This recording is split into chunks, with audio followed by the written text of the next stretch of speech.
ముందుగా మీ అందరికీ మన రక్షకుడైన యేసుక్రీస్తు వారి పేరిట నా హృదయపూర్వక గత 2 వారాలుగా మనం అంశాన్ని ఆలోచిస్తున్నాము. అంశం పేరు కూడా పరలోకానికి తొలిమెట్టు ఏది. పరలోకానికి తొలిమెట్టు ఏది అనే పాఠంలో అనేక సంగతులను మనం ఆలోచించాము. పరలోకానికి వెళ్ళాలి అంటే విశ్వాసం అనేది ఎంత పెద్ద పాత్రను పోషిస్తుందో, అలాగే విశ్వాసం అనేది ఏ విషయాలలో మనల్ని ముందడుగు వేయిస్తుందో అనేది మనం ఆలోచించాము. విశ్వాసం లేకపోతే నేడు మనకు రక్షణ లేదు. విశ్వాసం లేకపోతే మనం దేవునికి ఇష్టమైన వారు కాదు.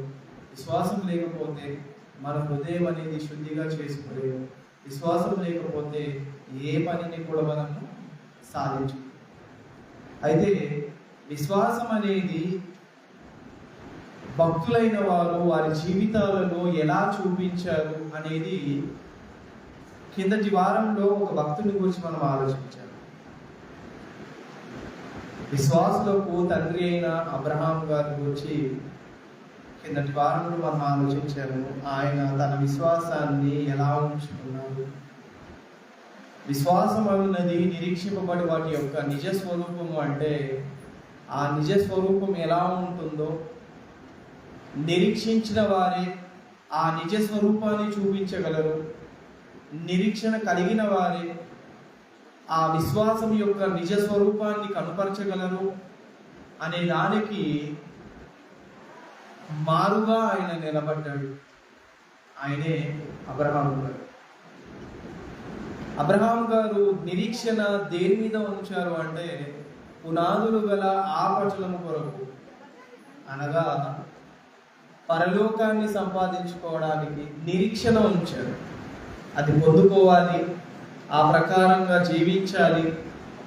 నేను ఈ లోక సంబంధుణ్ణి కాదు, పరలోకానికి వెళ్ళిపోవాలి, పరలోక సంబంధమైన ఆలోచన నాకు ఉండాలి అనే ఆలోచనతోనే అబ్రహాం గారు పరిగెత్తారు. అయితే ఆయన విశ్వాసం అనేది ఎలా చూపించారు అంటే దేవుడు చెప్పిన వెంటనే చేసుకుంటూ వెళ్ళిపోవాలి. దానికి మారుగా నేను ఏ మాట కూడా మాట్లాడకూడదు. దేవుడు ఏదైనా అడిగాడా, అది నేను ఏ ఆలోచనతో ఉన్నా, ఏ తలంపుతో ఉన్నా నేను వ్యర్థమైన వాడిగా ఉండిపోతాను. కాబట్టి ఆయన అడిగిన వెంటనే ఇచ్చేయాలి అనే ఆ మనస్తత్వాన్ని ఆయన విశ్వాసం ద్వారా నేర్పిస్తున్నారు. అలాగే ఆ చోటికి ఎలా వెళ్ళాలో తెలియక ఆయన ప్రయాణం మొదలు పెట్టాడు. అంటే తెలిసినా తెలియకపోయినా ఆయన చెప్పాడు అంటే చేసుకుంటూ వెళ్ళిపోవాలి అనే ఆలోచన కలిగిన వారే అబ్రహాం. మనకు కూడా అలాంటి విశ్వాసం ఉండాలి, మనలో కూడా అలాంటి విశ్వాసం చూడాలి అని దేవుడు కోరుకున్నాడు. ఒకవేళ మనలో అలాంటి విశ్వాసం లేదు అంటే వారు ఏదైతే బహుమానాన్ని పొందుకుంటారో, వారు ఏదైతే రాజ్యాన్ని సంపాదించుకుంటారో, వారు ఏదైతే గొప్పతనాన్ని వారు పొందుకుంటారో అలాంటి గొప్పతనాన్ని మనం పొందుకునే అర్హత మనకు. కాబట్టి వారు జీవించినట్లుగానే మనం జీవించాలని కోరుకున్నాడు. విశ్వాసులకు అందరికీ తండ్రిగా ఉన్న అబ్రహాం గారు ఎలాగైతే జీవించారో మనం కూడా అలా జీవించాలి. అలా జీవించిన వారే ఆయన వారసులు అవుతారు, క్రీస్తు నందు వారు నిలిచిన వారు అవుతారు అనే విషయాలను మనం ఆలోచించాలి. అయితే హెబ్రీయులకు రాసిన పత్రిక 11వ అధ్యాయము 1వ వచనం నుండి మనం కంటిన్యూగా చదివితే భక్తుల యొక్క విశ్వాస జీవితం అనేది మనకు అక్కడ మొదలవుతుంది. విశ్వాసం అన్నది నిరీక్షింపబడి వాటి యొక్క నిజ స్వరూపము, అదృశ్యమైనవి ఉన్నవి అనుటకు రుజువునై ఉన్నది. దానిని బట్టి పెద్దలు సాక్ష్యము పొందిరి. ప్రపంచములో దేవుని వాక్యము వలన నిర్మాణములైనవని, అందును బట్టి దృశ్యమైనది కనబడేడు పదార్థములచే నిర్మింపబడలేదని విశ్వాసము చేత గ్రహించుకొనుచున్నాము.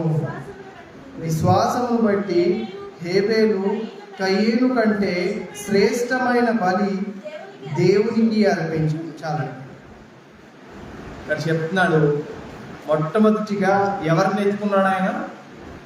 పై మాటలు చెప్పాడు ఏమని? 2వ వచనం, దానిని బట్టి పెద్దలు సాక్ష్యం పొందిరి. దానిని బట్టి పెద్దలు సాక్ష్యం పొందింది.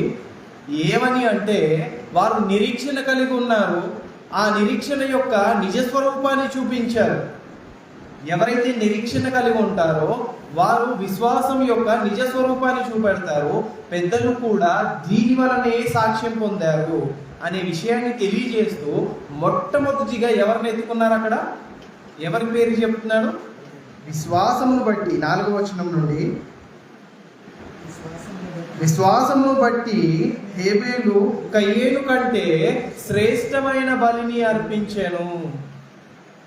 శ్రేష్టమైన బలి అర్పించడము ఆయన దేని వలన చేశాడు? విశ్వాసమును బట్టి అంటున్నాడు. అంటే దేవునికి ఏదైనా బలిగా ఇస్తున్నప్పుడు, బలిగా అర్పిస్తున్నప్పుడు మనం ఏం చేయాలి? మన విశ్వాసం అనేది ఎలా ఉందో చూసుకోవాలి. మన విశ్వాసం అనేది ఎలా చూపిస్తున్నామో, ఏ ఆలోచన కలిగి ఉన్నామో, ఒకవేళ మన విశ్వాసంలో ఏదైనా లోపం ఉందా లేదా, వీటన్నిటిని కూడా ఏం చేయాలంటే ఒక్కసారి రిఫ్రెష్ చేసుకోవాలి. ఒకవేళ అందులో లోపం ఉంది అంటే మన బలి ఏదైతే ఉందో, మనం అర్పించేది ఏదైతే ఉందో అది శ్రేష్టమైనదిగా ఆయన అంగీకరించాడు. హేబేలు గారి యొక్క బలి శ్రేష్టంగా కనిపించడానికి కారణం ఏంటి అంటే విశ్వాసమును బట్టి ఆయన అర్పించాడు. విశ్వాసమును బట్టి అర్పించాడు. ఏదో ఇచ్చేయాలి కదా, ఇచ్చేయాలి, ఆయన అడిగాడు కదా ఇచ్చేయాలి. అప్పటికే ఆయన అడగలేదు నాకు బలి ఇవ్వాలి అనేసి, ఆ రూల్ ఏం పెట్టలేదు నాకు బలి అర్పించండి అనేసి. కానీ ఆయన ఆలోచించింది ఏంటి అంటే ఆ దేవుడిని నేను మహిమపరచాలి, ఆ దేవుడిని నేనేం చేయాలి? ఘనపరచాలి. ఆ దేవుడిని నేను ప్రార్థించాలి అంటే ఏం చేయాలి? ఇదిగో బలి అర్పించాలి. దీని ద్వారానే నేను ఆయనను ఆరాధించాలి. ఆరాధనలో మొట్టమొదటిగా ఆరాధించిన క్రమం ఆయన చూపించాడు. దేవుణ్ణి ఆరాధించే ఆ క్రమాన్ని ఆయన మొదలుపెట్టాడు. దేని వలన అంటే ఇదిగో బలి అర్పించడం వల్ల. నేను బలి అర్పించి దేవుని మహిమపరచాలి, ఆయన నామాన్ని ఘనపరచాలి, ఆయన కీర్తిని తెలియజేయాలి అనే ఒక ఆలోచనతో ఆయనకి ఇవ్వవలసిన పొజిషన్ ఏదైతే ఉందో అది అలా ఇచ్చాడు ఆయన. కయ్యేను కంటే గొప్పగా ఆయన ఇవ్వడానికి కారణం ఏంటి? తండ్రి అయిన దేవుడు హేబేలు గారి యొక్క బలిని స్వీకరించడానికి కారణం ఏంటి? ఆయన మంచి గొర్రెను బలి అర్పించాడనా? లేదంటే కయ్యేను సేద్య పని చేశాడు కాబట్టి కాయగూరలు అవి తీసుకొని వచ్చి అర్పించాడని ఆయన స్వీకరించలేదా? ఏ ఆలోచనతో హేబేలు గారి యొక్క బలిని ఆయన శ్రేష్టంగా ఎంచాడు? ఏ ఆలోచనతో అంటే కయ్యేనులో లేని మనస్తత్వము హేబేలు గారిలో ఉంది. కయ్యేనుకున్న తత్వము హేబేలు గారిలో లేదు. తండ్రి అయిన దేవుడు ఎన్నోసార్లు చెప్పింది ఏంటి అంటే బలి అర్పణ నేను కోరను, బలి అర్పణ నేను కోరను, కానీ నేను కోరుకునేది ఏంటి? విరిగి నలిగిన హృదయాన్ని నేను కోరు. నాకు కావాల్సింది ఏంటి అంటే మీ బలులు, మీ అర్పణలు ఏవి కూడా నాకు అవసరం లేదు. నాకు కావాల్సింది ఏంటి అంటే విరిగి నలిగిన మీ హృదయం నాకు కావాలి. అంటే తండ్రి అయిన దేవుడు విశ్వాసమును బట్టి హేబేలు గారు బలి అర్పిస్తే ఆయన చూసింది ఏంటి? తాను ఏమి ఇస్తున్నాడు అనేది చూడలేదు, తాను ఎలా అర్పిస్తున్నాడు అనేది చూశాడు. ఏ ఆలోచనతో అర్పిస్తున్నాడు అనేది చూశాడు. అందుకే చెప్పాడు ఆయన, మీరు ఆలయానికి వస్తున్నప్పుడు మీ హృదయం బాగుందో లేదో చూసుకోండి. మీరు నాకు ఏదైనా అర్పిస్తున్నప్పుడు మీ హృదయం బాగుందో లేదో చూసుకోండి. మీరు నాకు ఏదైనా ఇస్తున్నప్పుడు మీ హృదయం బాగుందో లేదో చూసుకోండి. నేను పై వేషాన్ని లక్ష్య పెట్టాను, లోనున్న మీ హృదయాన్ని లక్ష్య పెడతాను అన్నాడు. అంటే ఇప్పుడు హేబేలు గారిలో ఆయన బలిని ఆయన లక్ష్య పెట్టాడా, లేదంటే ఆయన హృదయాన్ని లక్ష్య పెట్టాడా? హృదయమును బట్టి ఆయన ఆ బలికి క్రెడిట్ ఇచ్చాడు. ఆయన అర్పించాడు, ఈయన అర్పించాడు. కానీ ఎవరి హృదయం శ్రేష్టంగా ఉంది, ఎవరి హృదయం పవిత్రంగా ఉంది, ఎవరి హృదయం నాకు అనుకూలంగా ఉంది అంటే హేబేలు గారి హృదయమే నాకు అనుకూలంగా ఉంది. అందుకే నువ్వు పాపిగా నిలబడ్డావు, నేరస్థాపన చేసావు, నేరస్తుడిగా నిలబడ్డావు. నాకంటే గొప్పవాడిగా అయిపోతున్నాడు అనే మనస్తత్వం ఎవరికుంది? కయ్యేనుకుంది. అందుకే గొప్ప బలిగా, శ్రేష్టమైన బలిగా హేబేలు గారిని ఎంచడానికి కారణం ఏంటి అంటే తన హృదయ ఆలోచనలను ఆయన లక్ష్య పెట్టాడు. మనలోనున్న హృదయము ఏ విధంగా ఉందో అనేది తండ్రి అయిన దేవుడు లక్ష్య పెడతాడు. కానీ పైన రూపాన్ని ఎవరు లక్ష్య పెడతారు? మనుషులు లక్ష్య పెడతారు కదా. ఇక్కడ మీకు వచ్చి కానుకలు వేస్తున్నారు, మీరు ఏ ఆలోచనతో వేస్తున్నారు అనేది మీకు తెలుసు, ఆ దేవుడికి తెలుసు. మాకు తెలుస్తుందా? లేదు. ఎలాంటి ఆలోచన కలిగి ఉన్నారు అనేది మీకు మీ ఆత్మకు తెలుస్తుంది. తండ్రి అయిన దేవుడు కూడా దాన్ని లక్ష్య పెడతాడు. మనం వేసే వాటి కొరకు ఆయన లక్ష్య పెట్టాడు. దానికి బిగ్గెస్ట్ ఎగ్జాంపుల్ తండ్రి అయిన దేవుడు దేన్ని లక్ష్య పెడతాడు అనే దాని గురించి యేసుక్రీస్తు వారు దేవాలయంలో నిలబడ్డారు. అందరూ వచ్చి కానుకలు వేస్తున్నారు. ధనవంతులైన వారు వారి హోదాను కొద్ది వారు వేస్తున్నారు. కానీ ఒక పేద విధవరాలు వచ్చి 2 కాసులు వేసింది. అప్పుడు యేసుక్రీస్తు వారు మీలో ఎక్కువగా ఎవరు వేసారు తెలుసా అని అడిగాడు. ఎవరయ్యా అంటే ఇదిగో ఆ పేద విధవరాలు. ఆమె ఆ 2 వెండి నాణ్యాలను వేసేసింది. ఆమెదే గొప్పగా ఉంది, ఆమెదే గొప్పగా ఉంది. ఎందుకు ఉంది అంటే తన జీవితం అంతా ఇచ్చేసింది. తనకు జీవనం అంతా ఏదైతే ఉందో అదంతా కూడా అర్పించేసింది. ఆ తర్వాత పూటకు తినడానికి కూడా డబ్బులు లేవు. అంటే అర్పించడంలో తండ్రి అయిన దేవుడు కాసులను లెక్క పెట్టాడు, మన హృదయాన్ని లక్ష్య పెడతాడు ఆయన.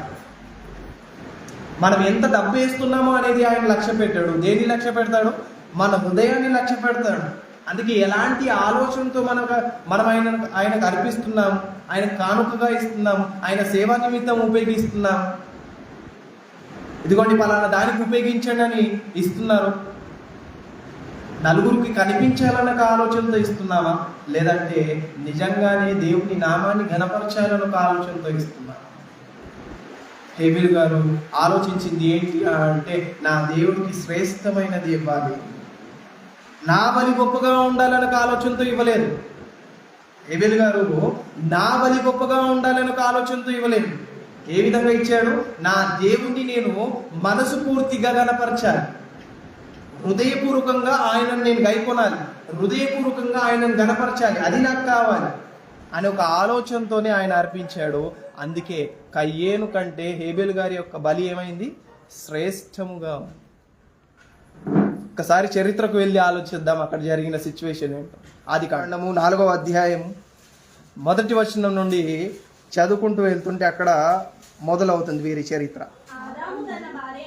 ఆదాము తన భార్య అయిన హవ్వను కూడినప్పుడు ఆమె గర్భవతి అయి కయ్యేనును కని యెహోవా దయ వలన నేను ఒక మనుషుని సంపాదించుకొనుటినా నేను. తరువాత ఆమె అతని తమ్ముడగు హేబేలును కనెను. హేబేలు గొర్రెల కాపరి, కయ్యేను భూమిని సేద్యపరచువాడు. కొంతకాలమైన తర్వాత కయ్యేను పొలం పంటలో కొంత యెహోవాకు అర్పణగా తెచ్చెను. హేబేలు కూడా తన మందలో తొలిచూలు పుట్టిన వాటిలో క్రొవ్విన వాటిని కొన్ని తెచ్చెను. యెహోవా హేబేలును అతని అర్పణలను లక్ష్య పెట్టాను. ఇక్కడ చెప్తున్నాడు ఆయన ఏమని అంటే నువ్వు మంచి పని చేసుంటే నీకేం జరుగుతుంది? మంచిగా జరుగుతుంది. కానీ నీ వాకిట ఏం పొంచి ఉంది? పాపం పొంచి ఉంది. నీ ఆలోచన అంతా కూడా చెడ్డగా ఉంది. నీ సహోదరుని యొక్క బలిని నేను గొప్పగా ఎంచాను అంటే అయ్యో నాలో లోపం ఉంది అని నువ్వు సరిదిద్దుకోలేదు. ఏం చేసావు? నీ సహోదరుని మీద నువ్వు కోపపడ్డావు, కోపం పెట్టుకున్నావు. నా తమ్ముడిది ఎలా లక్ష్య పెడతాడు ఆయన? కానీ లక్ష్య పెట్టింది ఎవరు? తండ్రి అయిన దేవుడు కదండి. అర్పించింది ఎవరు? హేబేలు గారు. ఎవరు ఎలా లక్ష్య పెట్టాలో అనేది ఎవరి చేతిలో ఉంది? దేవుడి చేతిలో ఉంది. ఇప్పుడు ఆ హేబేలు గారు ఏం చేయగలరు? తాను ఎలాగైతే అర్పించాలో అలా అర్పించాడు. కానీ కయ్యేను బుద్ధి ఎలా ఉంది అంటే, నా పేరు కంటే తమ్ముడి పేరు ఎలా గొప్పగా ఉంటుంది? నేను కదా పెద్దవాడిని, నా ఆలోచన కదా పెద్దది, నేను కదా భూమిని సేద్యపరుస్తున్నాను, నేనే కదా శ్రేష్టమైనదిగా ఇచ్చాను అనే ఆలోచన వచ్చేసి వాడి బలి ఎలా గొప్పగా అవుతుంది అనే తత్వంతో కోపాన్ని పెట్టుకున్నాడు. అప్పుడు తండ్రి అయిన దేవుడు వచ్చి అంటున్నాడు, ఎలా నువ్వు కోపం పెట్టుకుంటావు? అలాగా నువ్వు నిజంగానే మంచి పని చేసి ఉంటే నీకు మేలు జరుగుతుంది. నువ్వు చెడ్డ ఆలోచనతో ఉన్నావు కాబట్టి నీకేం జరిగింది? కీడు జరిగింది. నువ్వు తల ఎత్తుకోకపోవడానికి కారణం ఏంటి అంటే, నీ వాకిట పాపం పొంచి ఉంది, నీలో పాపపు ఆలోచనలు ఉన్నాయి. అందుకే నువ్వేమైపోయావు అంటే బలిలో శ్రేష్టమైన బలి ఇవ్వడానికి వెనకాడావు. తండ్రి అయిన దేవుడు హేబేలు గారి యొక్క హృదయాన్ని పరిశీలించాడే కానీ ఆ బలిని ఆయన లక్ష్య పెట్టలేదు. బలి అని ఆయన అక్కడ చెప్తున్నాడు, కానీ బలి దేని వలన ఇచ్చాడు? ఆయన తన మనస్తత్వాన్ని బట్టి ఇచ్చాడు. దేవుడికి ఎలాంటి కొలతనివ్వాలో ఆ కొలతనిచ్చాడు ఆయన. దేవునికి ఎలాంటి గొప్పతనం ఇవ్వాలో ఆ గొప్పతనాన్ని ఇచ్చాడు. అందులో అప్పటికి విశ్వాసం గూర్చి తెలియజేసే వార్త ఆయనకు ఎవరు కూడా లేరు. ఈరోజు మనకి ఇన్ని మాటలు కనిపిస్తున్నాయి, కానీ హేబేలు గారికి ఎవరు మార్గదర్శి కదా? ఎవరున్నారు ఆయనకు అలాగా? ఇదిగో విశ్వాసం ద్వారా నువ్వు ఇలా బలి ఇవ్వాలి అనేసి.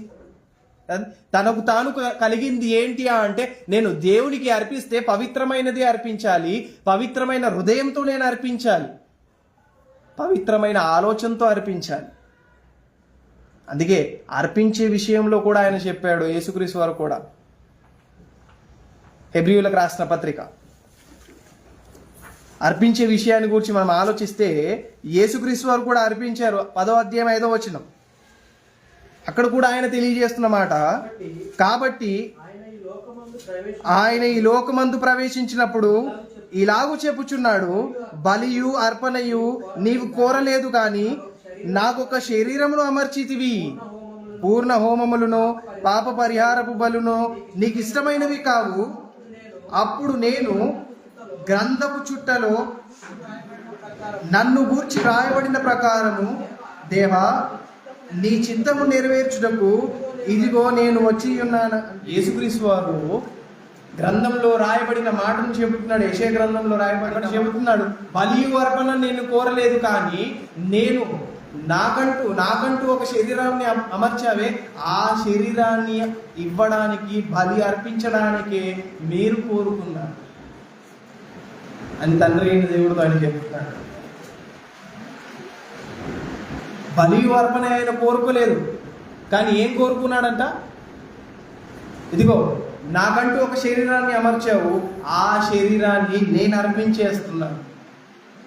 అంటే బలి ఇచ్చే విషయానికి వస్తే మనం కానుకలు అర్పించే విషయంలో జాగ్రత్త పడాలి కదండి. ఆయన సేవా నిమిత్తం ఏదైనా ఇస్తున్నప్పుడు జాగ్రత్త పడాలి. అర్పణ కదండి, అది కూడా అర్పణే. ఇప్పుడు బలికి కంటే బలి ఇవ్వాలి అలాంటి రూల్స్ ఏం లేవు. మనకి ఇచ్చినది ఏంటి అంటే, ఏవైతే నువ్వు ఆయనకు అర్పిస్తున్నావో కదండి, అది హృదయపూర్వకంగా నువ్వు అర్పించాలి. అలాగే ఎక్కువ మొత్తంలో మనం అర్పించవలసింది ప్రాముఖ్యంగా ఏంటి అంటే, మన శరీరాన్ని ఆయనకు అప్పచెప్పాలి. అదే చెప్తున్నాడు, యేసుక్రీస్తు వారే చెప్తున్నారు అంటే మనం గొప్పవారం కాదు, ఆయనే ఆ పనిని చేశారు అంటే మనం కూడా ఏం చేయాలి? ఆయన చేసినట్టుగానే చేయాలి. ఇప్పుడు ఆయన చేసింది ఏంటి అంటే, తన శరీరాన్ని అర్పించేశాడు. ఇప్పుడు ఆయన ఎలాగైతే అర్పించేశాడో తన శరీరాన్ని, మనం కూడా ఏం చేయాలి? అర్పించేయాలి. అర్పించే విషయానికి వచ్చేసరికి మన ఆలోచన ఎలా ఉందో చూసుకోవాలి. మనం కానుకలుగా ఇచ్చిన, లేదంటే ఏదైనా పని నిమిత్తం, దేవుని పని నిమిత్తమైన అర్పించినప్పుడు మనం ఏ ఆలోచనతో ఇస్తున్నాము? ఎలాంటి మనస్తత్వంతో ఇస్తున్నాము అనేది లక్ష్య పెట్టాలి. అలాగే మనము మన శరీరాన్ని అర్పిస్తున్నప్పుడు ఎలాంటి ఆలోచనతో అర్పిస్తున్నాము. మన హృదయాన్ని మనం అర్పించినప్పుడు మన శరీరాన్ని అర్పించడానికి మనం ఎప్పుడు కూడా వెనకాడము. మన హృదయమే మనకు దేవునికి దూరంగా ఉంది అంటే మన శరీరం కూడా ఏమవుతుంది, దూరంగానే ఉంటుంది. మన శరీరాన్ని దేవుని పని కొరకు మనం ఉపయోగించట్లేదు, అర్పించట్లేదు అంటే కారణం మొట్టమొదటిగా మన హృదయాన్ని మనం ఏం చేయలేదు, అర్పించలేదు. అదే చెప్పాడు ఆయన, బలియు అర్పణయు నేను కోరలేదు, కానీ మీకంటూ ఒక హృదయాన్ని ఇచ్చాను, ఆ హృదయం నాకు కావాలి, విరిగి నలిగిన హృదయం నాకు కావాలి. యేసుక్రీస్తు వారి దగ్గరకు వచ్చేసి చెప్తున్నాడు ఆయన, ఇదిగో మాకంటూ ఒక శరీరాన్ని ఇచ్చావు కదా, ఆ శరీరాన్ని మేము అర్పించాము. సంఘంలో ఉన్న మనము ఒక్కొక్కరు ఒక్కొక్క అవయవం, సంఘంలో ఉన్న మనము ఒక్కొక్కరు ఒక్కొక్క అవయవం. ఇప్పుడు ఈ అవయవాలు ఏం చేయాలి, నీతి సాధకముల కొరకు ఈ అవయవాలను ఉపయోగించాలి. నీతి పనుల కొరకు మన అవయవాలను ఉపయోగించాలి. ఇప్పుడు వారికి ఇచ్చిన బలి ఏదైతే ఉందో అది బలే, మనకిచ్చిన బలి ఏదైతే ఉందో అది బలే. కామన్ పాయింట్ ఏంటి అంటే బలి ఇవ్వడం. ఇప్పుడు ఏ విధంగా ఇస్తున్నాము అనేది లక్ష్య పెట్టేది తండ్రి అయిన దేవుడు. కయ్యేను గారు ఎలాగైతే ఇచ్చారో హేబేలు గారు అలా ఇవ్వలేదు. దేవుని పట్ల విశ్వాసమును బట్టి ఇచ్చాడు, విశ్వాసమును బట్టి అర్పించాడు. ఆయన విశ్వాసమును గూర్చి ఆయనకు ఎవరు చెప్పలేదు. అప్పటికి ఆయనకు అర్థమైపోయింది, ఆయన పట్ల నేను విశ్వాసం ఉంచాను. ఎందుకంటే అప్పటికి లాస్ అయిపోయారు. ఏదేను తోటలో ఉండేవారు మంచిగా, ఎలాంటి ప్రాబ్లం లేకుండా, ఏ కష్టం లేకుండా ఏదేను తోటలో ఉండేవారు. కానీ అక్కడి నుండి వీరు బయటపడడానికి కారణం ఏంటి, ఆదాము వారు చేసిన పొరపాటు, వారు చేసిన అతిక్రమం. వారి పిల్లలకు చెప్పుకోలేరా వాళ్ళు, అరే మంచిగా ఉండేవాళ్ళం రా, కానీ ఇప్పుడు ఈ సిచ్యువేషన్లో ఇలా ఉండడానికి కారణం ఏంటంటే మీ తాతలు ముత్తాతలు చేసిన పొరపాటు అన్నట్టుగా మనం ఎలాగైతే చెప్పుకుంటామో, ఇప్పుడు వారి తల్లిదండ్రులు వారి పిల్లలకి చెప్పుకోలేరా, చెప్పుండారంటారా? మనకు కూడా ఎదురై ఉంటుంది కదా సిచ్యువేషన్. అంతకు ముందురా చాలా ధనవంతులు ఉంటారు, మన ఊర్లో మనంత గొప్పవారు ఎవరు లేరు. కానీ ఇప్పుడు ఇలా ఉండిపోవడానికి కారణం ఏంటి అంటే పలానా టైంలో ఇలాగ అయ్యింది, అది ఇలాగ అయ్యింది.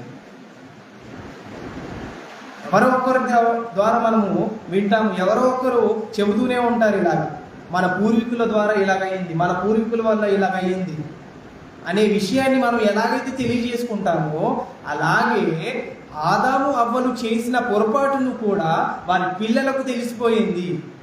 అప్పుడు అర్థమైంది, అచ్చా దేవుని పట్ల మేము ఎలా ఉండాలి. వారికి అర్థమైపోయింది, దేవుని పట్ల నేను ఎలా నడుచుకోవాలో. ఆ దేవుడు చాలా గొప్పవాడు, ఆ గొప్పవాని మాటను వీరు వినలేదు, అందుకే ఇలాగైపోయారు. కానీ నేను అలా ఉండకూడదు. ఆయన తీర్మానం చేసుకున్నాడు ఏంటి అంటే, నేను విశ్వాసం గలవాడిగా ఉండాలి, నేను ఆయనలో నిలకడగా ఉండాలి అని ఒక ఆలోచనతో ఉండే ఆయన అర్పించాడు బలిని, ఆ దేవుని గణపరచడానికి. అప్పుడు తండ్రి అయిన దేవుడు లక్ష్య పెట్టాడు, హేబేలు గారి ఒక బలిని లక్ష్య పెట్టడానికి కారణం ఏంటి అంటే, దానికి ముందు ఆయన హృదయాన్ని చూశాడు ఆయన. కానీ కయ్యేనులో లేనిదేంటి, సత్క్రియ చేసి అంత తత్వం తనలో లేదు.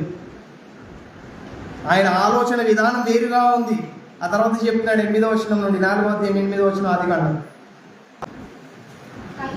కయ్యేను తన తమ్ముడైన హేబేలుతో మాట్లాడెను. వారు పొలంలో ఉన్నప్పుడు కయ్యేను తన తమ్ముడైన హేబేలు మీద పడి అతను చంపెను.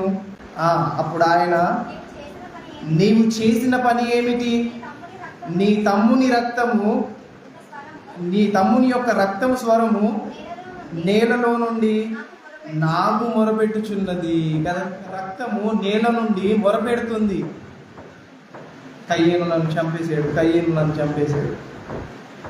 అందుకే చెప్పాడు ఆయన, మీరు ఎవరి రక్తాన్ని చిందించకూడదు. ఎందుకంటే ప్రతి ఒక్కరి రక్తం ఏం చేస్తుంది, సాక్ష్యం ఇస్తుంది, మొరపెడుతుంది. ఆయన రక్తం ఏమని అంటే, నా అన్న నన్ను చంపేశాడు, నా అన్నే నన్ను చంపేశాడని మొరపెడుతుందంట. ఆ విషయాన్ని తీసుకొని వచ్చి కయ్యేనుతో చెప్తున్నాడు, నీ తమ్ముడైన హేబేలు ఎక్కడ ఉన్నాడు అంటే, కయ్యేను ఇస్తున్న సమాధానం ఎలా ఉంది, వాడికి ఏమన్నా నేను కావాలి వాడినా? వాడు ఎక్కడున్నాడో నాకేం తెలుసు? చేసిందే ఒక పొరపాటు, మళ్ళీ ఆ పొరపాటు మీద ఏం చేస్తున్నాడు? ఎదిరిస్తున్నాడు. ఎవరిని ఎదిరిస్తున్నాడు?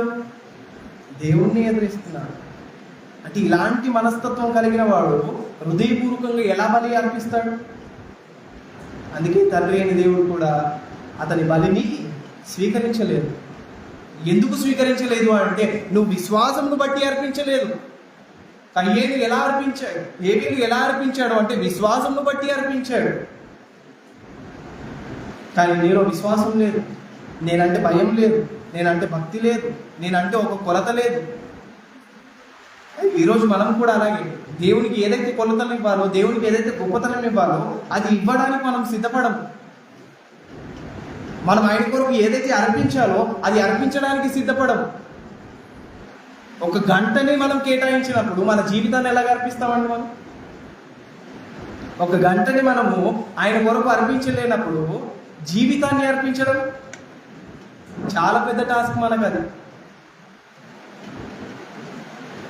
అవే అర్పించలేనప్పుడు మన హృదయాన్ని ఏమర్పిస్తారు కదా? హృదయాన్ని అర్పించిన వారే ఆయనకు జీవితాంతము లోబడి ఉంటారు. హృదయాన్ని అర్పించిన వారే ఆయనకు జీవితాంతము అనుకూలంగా ఉంటారు. అందుకే మీరు మీ హృదయాన్ని జాగ్రత్తగా ఉంచుకోండి అన్నాడు ఆయన. మీ హృదయాన్ని ఎందుకు జాగ్రత్తగా ఉంచుకోవాలి అంటే, నేను దాన్ని లక్ష్య పెడతాను. విశ్వాసమును బట్టి తండ్రి అయిన దేవుడు మనం ఏదైనా అర్పిస్తున్నప్పుడు ఆ అర్పణలో మన హృదయాన్ని లక్ష్య పెడితే దానికి ముందు మనలో చూసేది ఏంటైనా విశ్వాసాన్ని చూస్తాడు. మనం అర్పించే ఆ అర్పణను చూడడు ఆయన. మన హృదయం ఎలా ఉందో చూస్తాడు. మనం ఆయన పట్ల పెట్టుకున్న విశ్వాసం ఎలాంటిదో చూస్తాడు. అదే చెప్తున్నాడు ఆయన. విశ్వాసమును బట్టి అంటే ఏంటి? దాని కారణం చేయని, అది ఆయనలో ఉంది కాబట్టి ఇతని బలి శ్రేష్టంగా ఉంది. ఒకవేళ హేబేలు గారిలో ఆ విశ్వాసం లేకపోతే, ఆయన విశ్వాసం ఉంచుకోకపోతే ఆయన బలి కూడా వ్యర్థంగానే మిగిలిపోయేది. అందుకే మనం ఏదైనా అర్పిస్తున్నప్పుడు అందులో ఆయన లక్ష్య పెట్టేది ఏంటి అంటే మన విశ్వాసాన్ని చూస్తాడు ఆయన. మనం ఏ ఆలోచనతో ఇస్తున్నాము, మన విశ్వాసం ఎలా ఉంది. పేద విధవరాలు అర్పించేసింది ఏంటి అంటే తర్వాత దేవుడెరుగు, నేను అర్పించే విషయంలో వెనకాడను. ఉన్నదంతా ఇచ్చేసింది. ధనవంతులైన వారు బంగారం వేసేసారు, వెండి వేసేసారు, అన్ని వేసేసారు. కానీ ఈమె దగ్గర ఉన్న 2 కాసుల నిమిత్తమే ఆయన ఘనపరిచాడు. కారణం, తన హృదయంలో ఉన్న ఆలోచన దేవుడు నాకు ఎలాగైనా ఇస్తాడు. కానీ ఈరోజు మన దగ్గర ఏమైనా లేవనుకోండి, అంతే, ఇంకా మరుసటి రోజు నుండి మనము దేవుని పని చేయడం మానేస్తాం, ఆయనకి ఇవ్వడం మానేస్తాం. ఆయన అంటున్నాడు, నిజమైన నీతిమంతుల లక్షణం ఏంటి అంటే ఎంత నష్టం కలిగిన మాట తప్పదు. మాట ఇచ్చినప్పుడు ఆ మాటను నిలబెట్టుకోవడం చాలా శ్రేయస్కరం. ఒకవేళ మాటను నిలబెట్టుకునే తత్వం మనలో లేదు అంటే మనం విశ్వాసులం కాదు. నీతిమంతుల లక్షణం ఏంటి అంటే మాట ఇచ్చినప్పుడు మాట తప్పరు. కీర్తన గ్రంథంలో చెబుతున్నాడు ఆ మాట. కీర్తన గ్రంథం 15వ అధ్యాయము 4వ వచనం. కీర్తన గ్రంథం 15వ అధ్యాయం 4వ వచనం. అతని దృష్టికి నీచుడు అసహ్యుడు, అతడు యెహోవాయందు భయభక్తులు గలవారిని సన్మానించును. అతడు ప్రమాణము చేయగా నష్టము కలిగినను మాట తప్పడు. చాలా ఇక్కడ ఏం చెప్తున్నాడు? అతడు ప్రమాణం చేశాడు, మాట ఇచ్చాడు అంటే ఆ మాట నిమిత్తము కట్టుబడి ఉంటాడు. ఈరోజు మనం కూడా ఎన్నో మాటలు ఇచ్చేస్తాం. దేవుడా నీకోసం ఇచ్చేస్తాను, దేవుడా నీకోసం అది అర్పించేస్తాను, దేవుడా నేను ఇదిగో ఇచ్చేస్తానని ఎన్ని మాటలు అనుకోలేము మనం. ఒక నీతిమంతుని లక్షణం ఏంటి అంటే ఆయన అంటున్నాడు, మాట ఇచ్చినప్పుడు ఆ మాటను తప్పడు, నష్టం కలిగినను మాట తప్పడు అంటున్నాడు ఆయన. మనం మాట తప్పుతున్నాము అంటే నష్టం జరిగిపోతుంది అని ఒక ఆలోచనతో ఉండి ఆ పనిని చేయకుండా వెనకాడుతున్నాము అంటే ఆయనకి ఇవ్వాలి అని అర్పించుకున్నప్పుడు, తీర్మానం చేసుకున్నప్పుడు ఆయనకి ఇవ్వకుండా ఉంటున్నాము అంటే వెనకాడుతున్నాం మనం. మాట ఇచ్చిన ఆ మాట మీద నిలబడే తత్వం మనలో లేకుండా పోయింది. కారణం విశ్వాసమందు నిలకడగా లేము కాబట్టి. ఆయన మీద విశ్వాసం లేదు కాబట్టి ఈరోజు అర్పించేస్తే మళ్ళీ ఎలా వెళ్ళాలి, మళ్ళీ నేను ఎలా ఉండాలి? దేవుని పట్ల మనకు విశ్వాసం లేనప్పుడు మనం ఏమి అర్పించలేము. అందుకే చెప్పాడు ఆయన, మీ హృదయాన్ని మీరు అర్పించండి, ఆ తర్వాత ఆటోమేటిక్గా మీ దేహాన్ని అర్పించేస్తారు. మీ హృదయం సిద్ధంగా లేదు అంటే దేహంతో ఏది కూడా చేయలేరు మీరు. హృదయాన్ని అర్పించాలి, అప్పుడు ఏ పనినైనా మనం సాధించగలం. ఆయన పనిని చేయాలి అంటే ఈ దేహంతోనే చేయాలి, ఈ అవయవాలతోనే చేయాలి. ఈ అవయవాలు ఆయన పని నిమిత్తం ఉపయోగపడాలి అంటే ఫస్ట్ ఆఫ్ ఆల్ మనలో ఏముండాలి? ఆయన పని చేయాలన్న ఆలోచన ఉండాలి. ఆయన పని చేస్తే నాకంటూ ఆయన ఒక గొప్పతనాన్ని ఇస్తాడు అని ఒక విశ్వాసం నీలో ఉండాలి. ఆయన మాట ఇచ్చాడు నాకు ఇస్తాను అనేసి, ఆయన మాట తప్పువాడు కాదు అని నీలో విశ్వాసం ఉండాలి. అదే ఆలోచనతో వేసింది ఆ పేద విధవరాలు. జీవనం అంతా వేసేసింది. తర్వాత పూటకి తినడానికి లేదు తిండి, ఆ డబ్బులు లేవు, అదే డబ్బులతో ఆమె తినాలి, కానీ అర్పించేసింది. కారణం దేవునికి అర్పించే విషయంలో నేను వెనకాడకూడదు.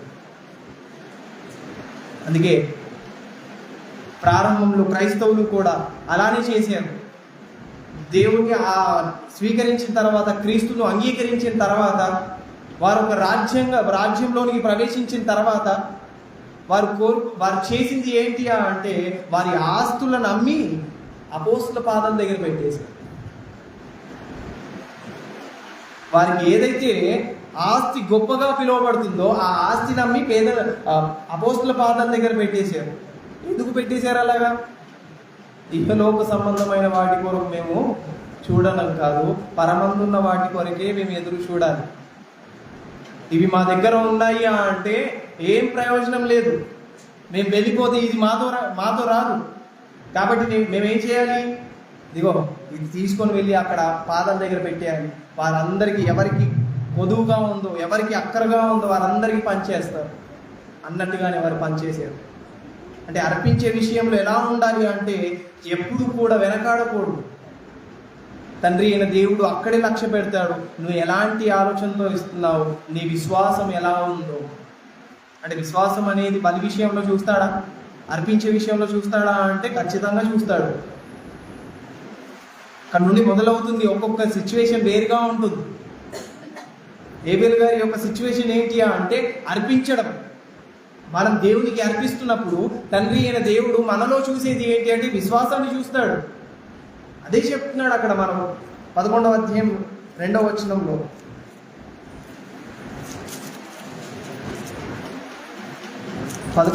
ఎబ్రీయులకు రాసిన పత్రిక 2వ వచనంలో ఏమని చెప్తున్నాడు? దానిని బట్టి పెద్దలు సాక్ష్యము పొందిరి. ఏమని సాక్ష్యం పొందారు? ఇప్పుడు హేబేలు గారు ఏమని సాక్ష్యం పొందారు? కయ్యేను కంటే హేబేలు బలి శ్రేష్టమైనది. దేని బట్టి అంటే చెప్తున్నాడు, విశ్వాసమును బట్టి హేబేలు కయ్యేను కంటే శ్రేష్టమైన బలి దేవునికి అర్పించాను. దేని బట్టి అర్పించాడంట? విశ్వాసమును బట్టి అర్పించాడు. అంటే దేవుడు ఆ సమయంలో ఏం చూస్తాడు? మనలో మన విశ్వాసం ఎలా ఉందో చూస్తాడు. ఇక్కడ బలి అనగానే మనకు అర్పించవలసినవి చెప్పాడు ఆయన. మన దేహాన్ని అర్పించేయాలి, మనకు ఉన్నవి అర్పించేయాలి, మన హృదయాన్ని అర్పించేయాలి. అవి కూడా అర్పణే. లేదండి దూడను తీసుకొని వస్తే అదే అర్పణ అంటే అది కాదు. అది వారికి చెప్పాడు, ఇప్పుడు మనకు చెప్తున్నాడు. అప్పటి నుండే ఆయన బలిని కోరుకునేవాడు కాదు. ఫ్రమ్ ద బిగినింగ్ ఆయన కోరుకుంది ఏంటి అంటే మన హృదయాన్ని కోరుకున్నాడు, మన దేహాన్ని ఆయన కొరకు ఉపయోగించాలని కోరుకున్నాడు. అది యేసుక్రీస్తు వారు వచ్చి తెలియజేశారు. అంటే ఇప్పుడు మనం అర్పిస్తున్నప్పుడు మనలో విశ్వాసం అనేది ఎలా ఉందో చూసుకోవాలి. ఒకవేళ మన విశ్వాసంలో లోపం ఉంది అంటే మన బలి శ్రేష్టమైనది కాదు. మన బలి శ్రేష్టమైనది కాదు అంటే ఆయన అంగీకరించలేదు దాన్ని. కయ్యేను బలిని ఆయన అంగీకరించలేదు. ఎందుకు అంగీకరించలేదు? మనసు సరిగ్గా లేదు. ఆలోచన సరిగ్గా లేదు, ఒక వర్గానికే తాను వారసుడైపోయాడు. అందుకే చెప్పాడు ఆయన, కయ్యేను వంటి వారమై ఉండరాదు అన్నాడు ఆయన. ఏంటంట? కయ్యేను వంటి వారమై ఉండరాదు. ఎందుకు ఉండరాదు అంటే దేవునికి శ్రేష్టంగా ఉండలేము మనం శ్రేష్టమైన బలిని అర్పించలేము. కయ్యేనులో ఆ విశ్వాసం లేదు. తన హృదయ ఆలోచనలు చెడ్డగా ఉన్నాయి. అందుకే చెప్పాడు, యూదా పత్రికలో కూడా అదే చెప్తాడు ఆయన. అక్కడ ఉండే ఒకే అధ్యాయం 11వ వచనంలో అయ్యో వారికి శ్రమ అనుకుంటూ అక్కడ చెప్తున్నాడు ఒక మాటను. యూదా పత్రిక అందులో ఒకటే అధ్యాయం ఉంటుంది, 11వ వచనం. అయ్యో వారికి శ్రమ, వారు కయ్యేను నడిచిన మార్గంలో నడిచిరి. ఎందులో నడుస్తున్నారంట? కయ్యేను నడిచిన మార్గంలో నడుస్తున్నారంట. మరి కయ్యేను నడిచిన మార్గం ఏది? కయ్యేను నడిచిన మార్గం ఏది? అదే విశ్వాసంలో నిలవకపోవడము, అతిక్రమాలు చేయడము, ప్రాముఖ్యంగా నరహత్య చేయడము, అదే దేవుని పట్ల భయము, భక్తి లేకపోవడము. ఇలాంటి వారందరికీ ఏమయ్యాడంట? మూలపురుషుడయ్యాడు. నరహత్య చేసిన వాళ్ళు మూలపురుషుడు ఎవరు? కయ్యేను. అంటే తన ఆలోచన విధానం ఎలా ఉంది అంటే నాకు దక్కితే మంచిది, దక్కకపోతే నరకేస్తాను అన్న తీరులో ఉంది. అలాంటి ఆలోచన కలిగిన వారి యొక్క మార్గంలో మనం నడవకూడదు. అందుకే ముందు మాటలు ఏం చెప్తున్నాడు అక్కడ? అయ్యో వారికి శ్రమ. ఏంటంట? అయ్యో వారికి శ్రమ. అయ్యో అని ఎప్పుడు ఉపయోగిస్తాం మనం? అదే తీరని బాధ కలిగినప్పుడు, అయ్యో ఎంత ఘోరమైపోయింది అనే విషయాన్ని ఆయన వ్యక్తపరుస్తూ అయ్యో వారికి శ్రమ అంటే ఎవరైతే కయ్యేను మార్గంలో నడుస్తారో వాళ్ళకి కలిగేది ఏంటి? శ్రమ కలుగుతుంది. ఇప్పుడు మళ్ళీ అక్కడికి వచ్చేకండి, ఎవడైనా క్రైస్తవుడైనా బాధ శ్రమలు అనుభవించాలని, అది వేరు. ఇక్కడ ఈయన ద్వారా పడే శ్రమలు అంటే తండ్రి అయిన దేవుడు కోరుకున్న మేరకు మనం జీవించకపోతే మనకు శ్రమలే కలుగుతాయి. మనం జీవించిన జీవితం అంతా కూడా శ్రమలే ఉంటాయి. అఫ్కోర్స్ మనం జీవితం అంతా కూడా సుఖంగా ఉండొచ్చేమో కదా, మనకున్న హోదాని బట్టి, మనకున్న డబ్బును బట్టి నన్ను ఎవరు ఏం చేయలేరు అని ఒక ఆలోచనతో ఉండొచ్చేమో. కానీ ఎండ్ ఆఫ్ ది పాయింట్లో మనం ఏం చేయాలి? ఆయన దగ్గరికి రావాలి, ఆయన దగ్గరే తీర్పు తీసుకోవాలి, ఆయన దగ్గరికే మనం రావాలి. ఎందుకు అంటే ప్రతి ఒక్కరూ కూడా ఎవరి ముందు మోకాలు ఉండాలి? క్రీస్తు ఎదుటే మోకాలు ఉండాలి. ప్రతి ఒక్కరూ కూడా ఎవరి న్యాయపీఠం ఎదుట రావాలి? క్రీస్తు న్యాయపీఠం ఎదుటే రావాలి. అంటే ఉయ్యాల ఊగి ఊగి ఉన్న చోట ఆగినట్టు మనం ఊరంతా తిరిగి ఎక్కడికి వస్తాము? ఉన్న దగ్గరికే వస్తాం. మనం ఎంత దూరం పరిగెత్తినా మళ్ళీ ఆయన దగ్గరికే వస్తాము. అది మాత్రం మనం గుర్తుపెట్టుకోవాలి. అందుకే చెప్తున్నాడు, అయ్యో వారికి శ్రమ, వారు కయ్యేను నడిచిన మార్గంలో నడిచిరి. కయ్యేను ఎలాంటి వాడు అంటే ఇదిగో దేవుని ఆలోచనలను పక్కన పెట్టి పాపపు ఆలోచనలో నడిచిన వాడు. పాపానికి కారకుడు ఎవరు అంటే అపవాది. వాడు నరహంతకుడు. అపవాది గురించి తెలియజేసిన మాట ఏంటి? వాడు నరహంతకుడు. నరహత్య ఎవరు చేశారు? మొట్టమొదటిగా కయ్యేను చేశాడు. ఇప్పుడు కయ్యేను ఎవరి మార్గంలో నడుస్తున్నాడు? అపవాది మార్గంలో నడుస్తున్నాడు. ఇప్పుడు వారి మార్గంలో నడిచిన వారందరూ కూడా అపవాది మార్గంలో నడిచిన వారి. అందుకే తండ్రి అయిన దేవుడు కయ్యేను బలిని స్వీకరించకుండా ఎవరి బలిని స్వీకరించాడు? హేబేలు గారి బలిని స్వీకరించాడు. ఎందుకు అంటే అర్పించే విషయంలో తన హృదయాన్ని పరిశీలిస్తే తనలో ఉన్న విశ్వాసము స్థిరంగా ఉంది. నా మీద ఏదైతే విశ్వాసం పెట్టుకోవాలో ఆ విశ్వాసాన్ని ఎలా ఉంచుకున్నాడు. మనకైనా ఇన్ని మాటలు చెప్పేవాళ్ళు ఉన్నారు ఈరోజు. నేను కాకపోతే అంకుల్ కాకపోతే వేరేవారు. కానీ హేబేలు గారికి ఎవరు ఉన్నారు? తల్లిదండ్రులు ఇద్దరే. ఈరోజు తల్లిదండ్రులు మాట వినేవారు ఎవరైనా ఉన్నారా? తల్లిదండ్రులను ఎదిరించి వారిని కొట్టి తలమేసిన జీవితాలు ఈరోజు. కానీ హేబేలు గారు లోబడ్డాడు, లోబడి తత్వాన్ని చూపించాడు. అందుకే చెప్తున్నాడు, కయ్యేను కంటే హేబేలు బలి శ్రేష్టంగా కనిపించింది. అందుకే ఆయన బలిని ఆయన లక్ష్య పెట్టాడు. అందుకే విశ్వాసం అనేది చాలా జాగ్రత్తగా చూసుకోవాలి మనం ఆయనకి ఏదైనా అనిపిస్తున్నప్పుడు. చూద్దాం ఎబ్రీయులకు రాసిన పత్రికలో ఇంకా కింది మాటలు ఏం చెప్తున్నారు. 11వ అధ్యాయం 4వ వచనం నుండి చదివితే, విశ్వాసమును బట్టి హేబేలు కయ్యేను కంటే శ్రేష్టమైన బలి దేవునికి అర్పించెను. దేవుడు అతని అర్పణను గూర్చి సాక్ష్యం ఇచ్చినప్పుడు అతడు ఆ విశ్వాసమును బట్టి నీతిమంతుడని సాక్ష్యం పొందలేదా? కదండి, ఆయన ఏమని సాక్ష్యం పొందాడు? ఆ విశ్వాసమును బట్టి నీతిమంతుడని సాక్ష్యం పొందాడంట. మరి సాక్ష్యం ఎవరిస్తున్నారు? అది ఎవరిస్తున్నారంట? దేవుడే సాక్ష్యం ఇస్తున్నాడంట ఆయన నిమిత్తం. నువ్వు కాదు, నేను కాదు ఆయన గురించి సాక్ష్యం ఇచ్చేది. ఎవరిస్తున్నారు?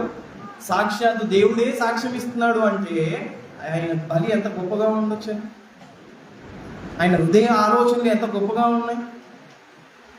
అందుకే మనం అర్పించేది ఏదైతే ఉందో అది విశ్వాసంను బట్టి అర్పించాలి. ఆ విశ్వాసంను బట్టి చెప్తున్నాడు ఏమని అంటే, దేవుడు అతని అర్పణలను గూర్చి సాక్ష్యం ఇచ్చినప్పుడు అతడు ఆ విశ్వాసమును బట్టి నీతిమంతుడని సాక్ష్యము పొందాడు.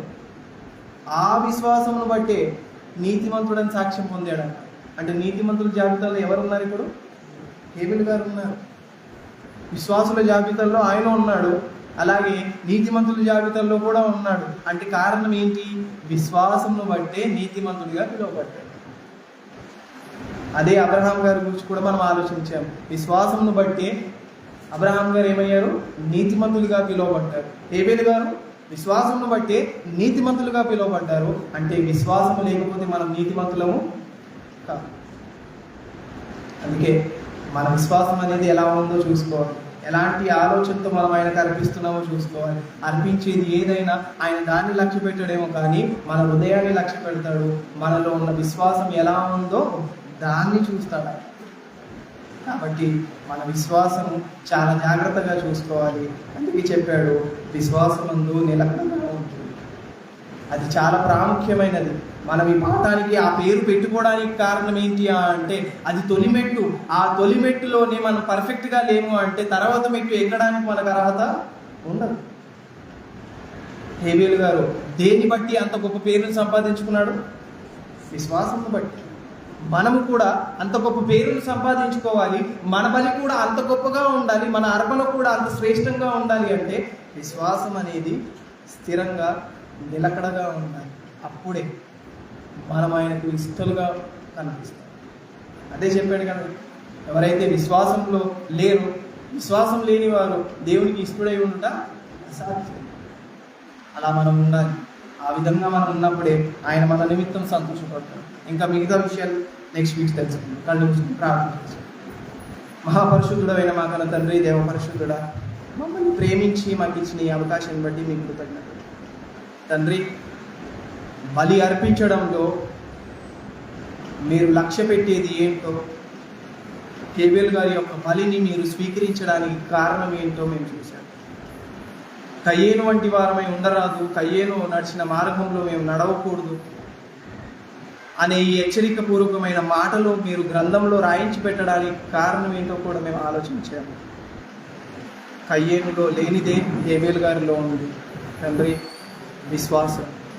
ఆ విశ్వాసమును బట్టే హేబేలు గారు నీతిమంతులుగా సాక్ష్యం పొందారు. అది కూడా మీ ద్వారా తండ్రి. మేము కూడా నీతిమంతులము అని మీ ద్వారా పిలువబడే అవకాశాన్ని దయచేయండి.